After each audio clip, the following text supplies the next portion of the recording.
అనేక మంది ఈ నియోజకవర్గ ప్రముఖులు వచ్చారు.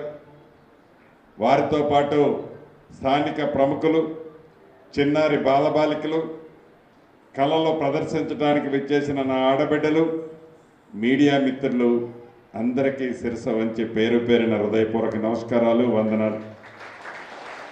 చాలా సంతోషం. ఉడతా భక్తిగా ఈనాడు నా చేతుల మీదుగా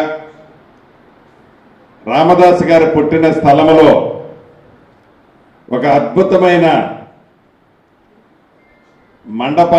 మందిరాన్ని ఒక కార్యక్రమాన్ని నా చేతుల మీద ఇప్పుడే ఓపెన్ చేసుకున్నాం. సుమారు 3 కోట్ల రూపాయలతో అన్ని వసతులతో ఆనాడి రామదాస్ గారు శ్రీరామచంద్రులకి, సీతమ్మ వారికి ఏవైతే సేవలు చేసిన ప్రతి విషయాన్ని కంటికి కొట్టొచ్చేటట్టు చిత్రపటాల ద్వారా లోన అద్భుతంగా ఏర్పాటు చేశారు. అంతేకాదు, అంటే దీంట్లోకి వస్తేనే ఒక ధ్యాన మందిరంలో వచ్చే ఫీలింగ్ వచ్చే విధంగా, ప్రశాంతమైన మనసుతో ధ్యానించుకునే విధంగా చాలా బ్రహ్మాండంగా ఏర్పాటు చేసుకున్నాం. ఈ కార్యక్రమంలో పాలుపంచుకున్న అధికారుల్ని మనస్ఫూర్తిగా అభినందిస్తున్నాను. ఎందుకంటే అధికారి గారు రిటైర్ అయినా వారి కృషి తప్పకుండా మనం అభినందించుకోవాలి. అంతేకాదు,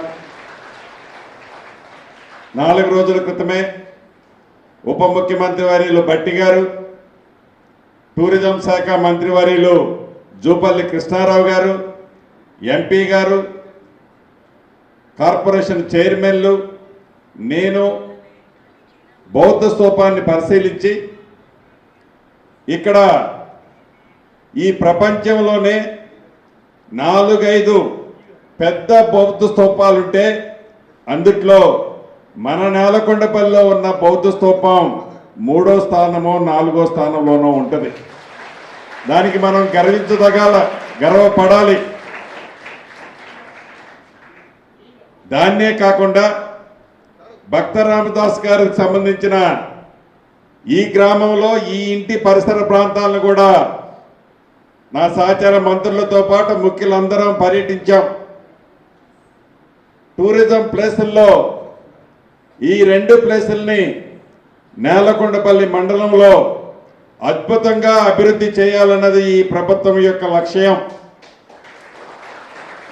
ఇంతకుముందే కమిటీ సభ్యులు కొన్ని కోరికలు కోరారు. ఒకటేనన్నా అని చెప్పి కనీసం ఒక 6-7 కోరికలు కోరారు పెద్దాయన. దాంట్లో వారి స్వార్థం ఏమీ లే. ప్రజలకి ఈ భక్త రామదాస్ గారి చరిత్రని తెలియచేయటానికి, వారి జన్మస్థలం నుంచే తెలియచేయాలన్నది వారి తాపత్రయమే తప్ప వ్యక్తిగతంగానో వారి కుటుంబం కోసమోనో ఏదో మంచి కోసం వారు అడగటంలా, వారి స్వార్థం కోసం అడగటంలా, మనందరి బాగు కోసం, మనందరి మంచి కోసం, ఆ భగవంతుడి దీవెనలు మన అందరి మీద ఉండటం కోసం ఆ వయసులో కూడా మోకాళ్ళు నొప్పులున్నా లెక్క పెట్టకుండా ఈ కార్యక్రమాన్ని పట్టుదలతో, ఒక కృత నిశ్చయంతో వారు చేస్తున్నందుకు మరొక్కసారి వారిని, వారి కమిటీ సభ్యుల్ని అభినందిస్తున్నా. ప్రధానమైన అంశాలు ఏవైతే ఉన్నాయో, దీనికి ఒక ప్రహరీ గోడ కావాలన్నారు.